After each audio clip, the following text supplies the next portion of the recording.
AfroTales Podcast is a part of the Connected Podcast Network.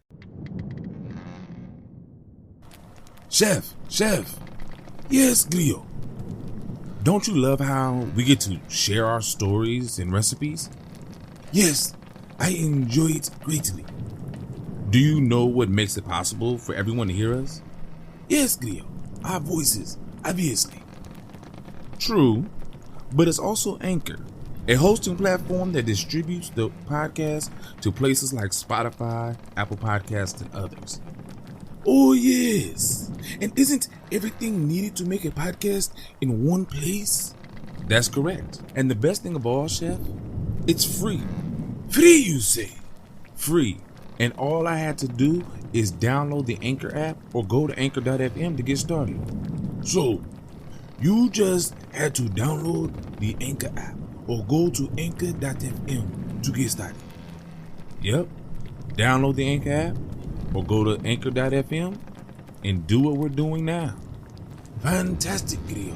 Simply fantastic. I know, Chef. I know.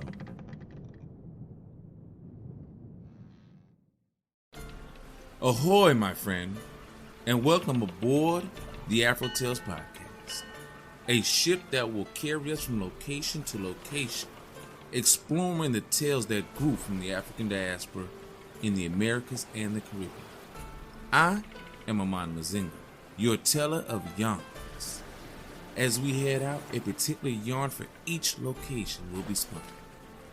Come, sit with me, and enjoy this journey. Taily Po. A long time ago, an old man lived alone in the deep, dark forest. That old man's cabin didn't have but one room, and that room was his living room, dining room, bedroom, parlor, and kitchen. At one end of the cabin, the old man had a great big old fireplace, and that's where he cooked himself something to eat. Well, one night, the old man getting a little low in his food, he fixed himself some fatback meat, and with some cornmeal made hush puppies. He called his dogs. Hey, doggy. Hey, and fed them. The old man had 3 dogs. One was called, "You know." One was called, "I know." And one was called, "Come Tico Calico." He got up the old cornmeal stuff and stirred it around and gave it to the dogs so they'd have something to eat. He ate that fatback meat, but didn't have much, so he felt a little hungry still. But that's all he could have for the day. The old man built up his fire a little more and then sat back by the fireplace. The wind was blowing around that cabin, and just as the old man was about to doze off, a most curious looking critter crept about through a crack in the wall. It was funny looking. It had great big old bushy tail. The old man picked up his hatchet, crept by the fireplace all quiet like, and said one lick and cut off that creature's tail. But before he could raise his arm to see if he could kill that varmint, it had gone back out through the cracks in the wall in which it came. Now that old man was still hungry, so he took that big long bushy tail, cleaned it, cooked it, and ate it. Then he went around the cabin and started sticking papers and rags and stuff in the holes so nothing else could get back in.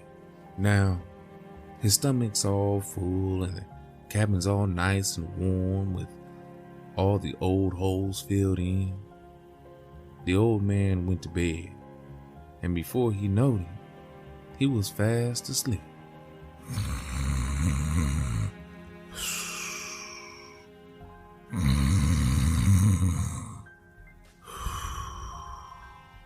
Hadn't been asleep too long before he woke up. Something was trying to get in. It was climbing up the wall. It sounded like a cat.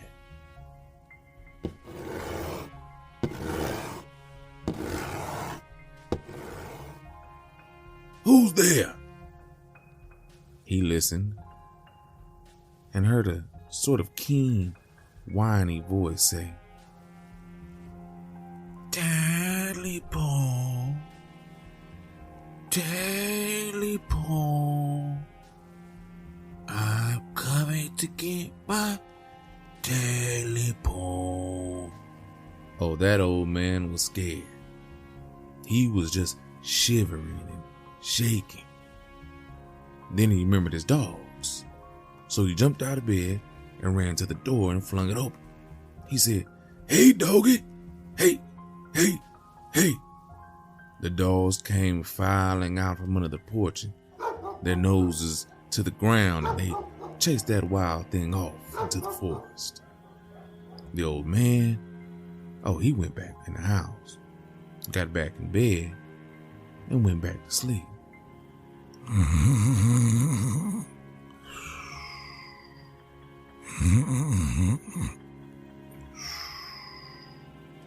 Long about midnight, the old man woke up again. A loud something trying to get in right above the cabin door.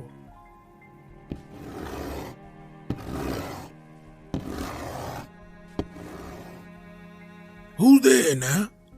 And what do you mean out there at this time of night? All decent folks ought to be in bed right about now. He listened, and he heard that voice say, Taily Po, Taily Po, I'm coming to get my Taily Po.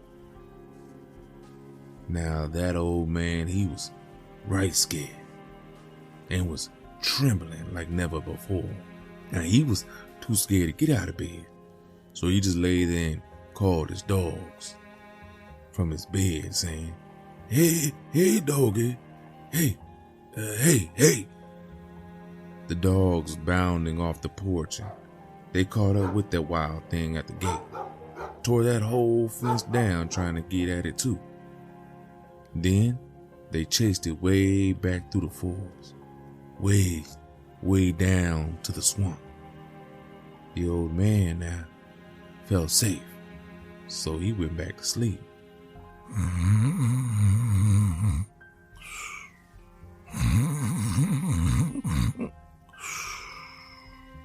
Along toward morning, you know, that darkest time of the night, something from down in the swamp woke that old man.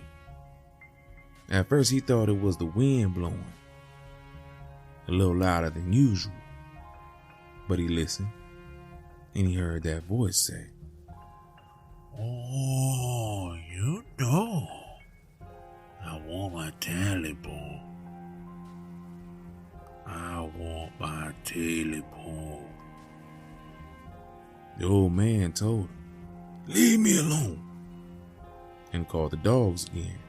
Hey, doggy, hey. This time, the dogs didn't come.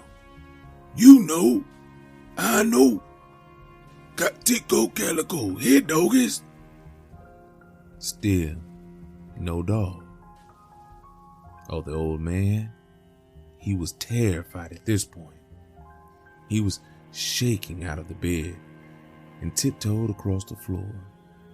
As he eased the door open and peeped out, all he could see was moonlight shining down on the torn down fence. He could hear the dogs baying lost from way back down by the swamp. That thing had led the dogs down just to get lost. Now the old man was all alone. He didn't know what to do. He went back into the cabin and pulled the door shut and locked it real good. He put a great big old wooden bar back up across the door. He went and got the old hatchet and put nails in the door. He knew nothing else to do, so he just lay across the bed and closed his eyes tight. He didn't go to sleep this time, no. Just closed his eyes as tight as he could. And just before daybreak, the old man opened his eyes. You know, the way you do when you know somebody's in the room with you. Someone or something was stirring among the pots and pans in the corner. Then it started coming to the bed.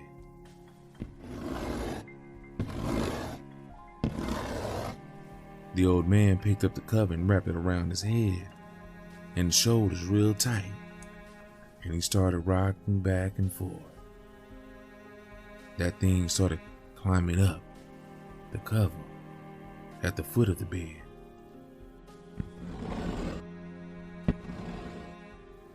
The old man held on tight to those covers and peeped over the foot of the bed. At first, he saw 2 long pointed ears. Then,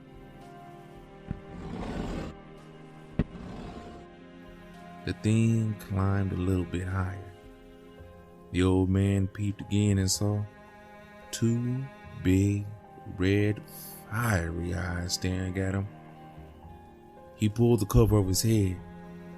He couldn't bear to look at that thing. It just kept climbing over the bed and climbing. And then it started climbing right up beside the old man.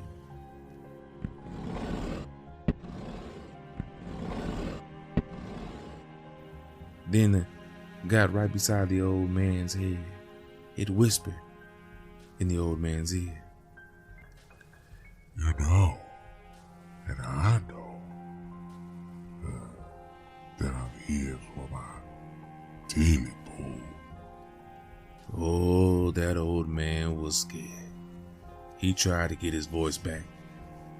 He got his voice back and said, I ain't got your Taily Po. Yes, you have. You have it all right. And he jumped on the old man and scratched everything to pieces. Some folks say that he got his Taily Po. Now, there's nothing left of the old man's cabin, though. In the deep, dark forest. Well, nothing except the chimney. Folks who live in the valley say that when the moon shines bright and the wind blows back down in the valley, you can hear that voice say, Taily Po, Taily Po. Now, I got my Taily Po. And the voice dies away in the valley. The end. Well, my friends, that was an interesting story. Taily Po. I want to confess something. Initially, I said Taily Po. I have no idea why, but I was calling it Taily Po when I was first reading it. So it's Taily Po. And right off the bat, I do have a question to the name Taily Po. That's just what the creature called its tail. He wanted his Taily Po.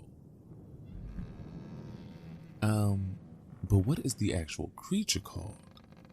If you are from the Appalachian area, please contact me and let me know what the actual creature is called. Or is it just called Taily Po because that's what it called out? I would love to know. But nonetheless,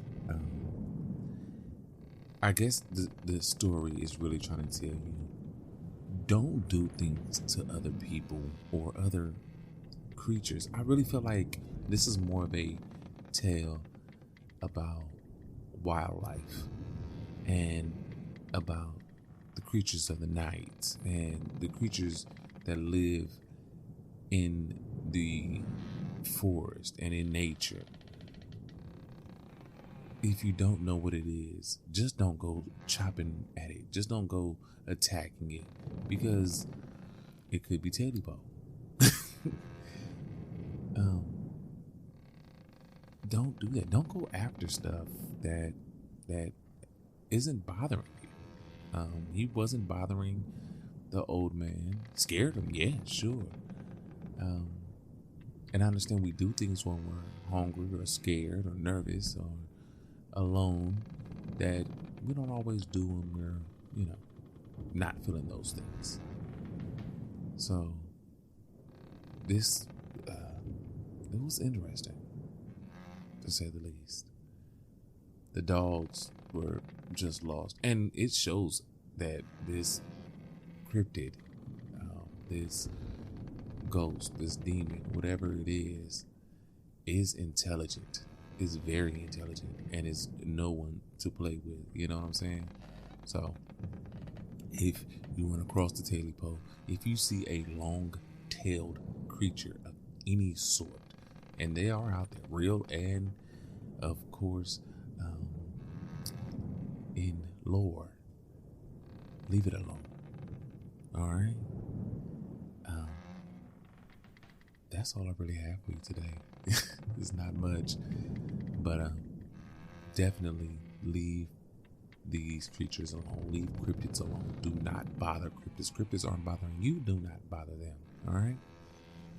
And before you get out of here, though, go to the Galley, see Chef. He has a wonderful meal for you. And as always, have a blessed day.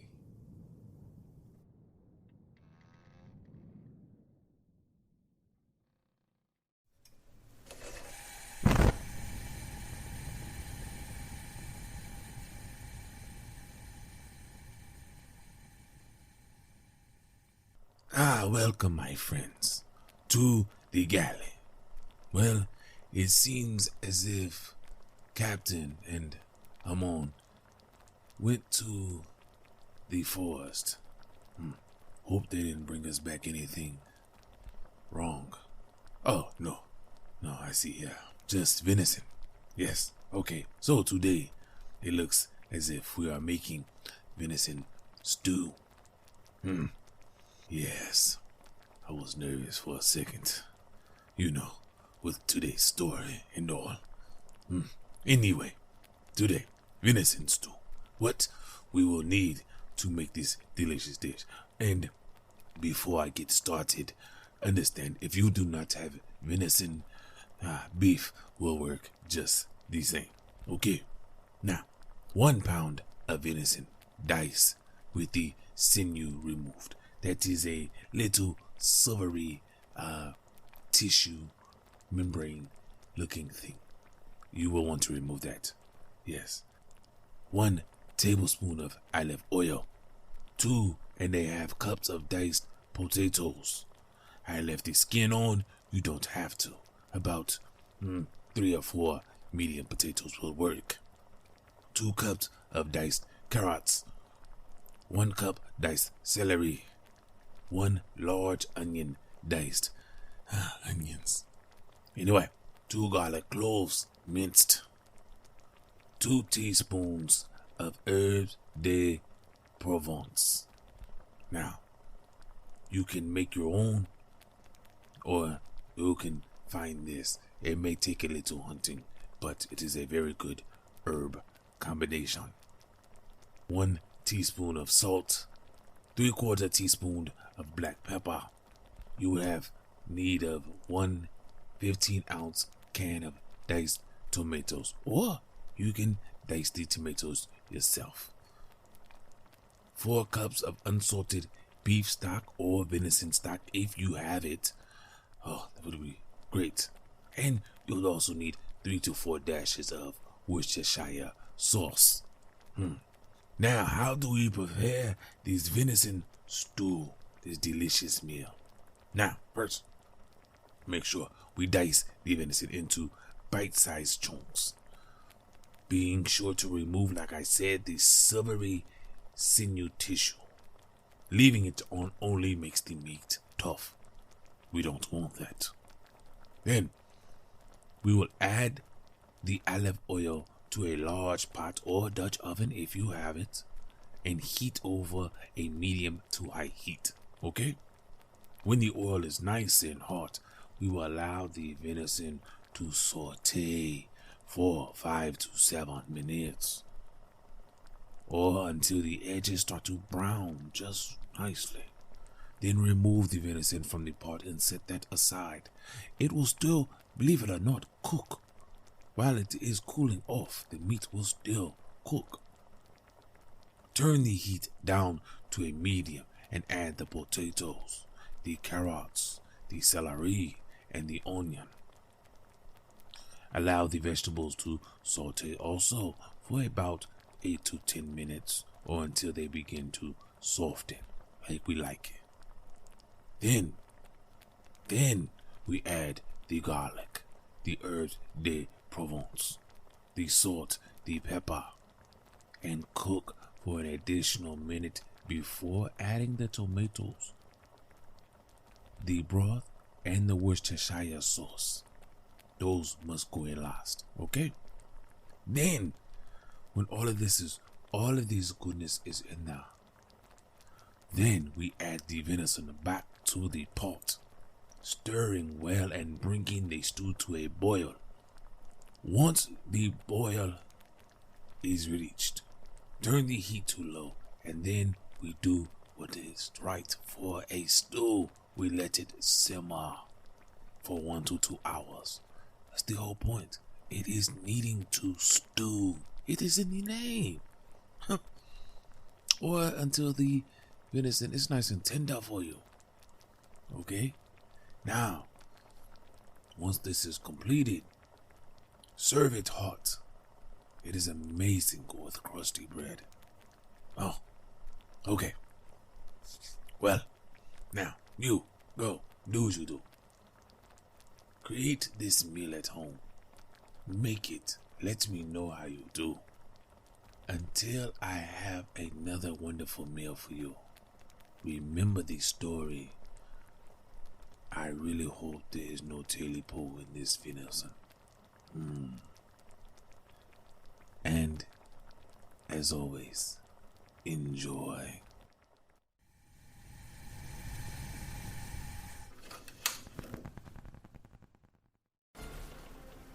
My friends, we are here, and I want to thank you for coming out here on this voyage with me.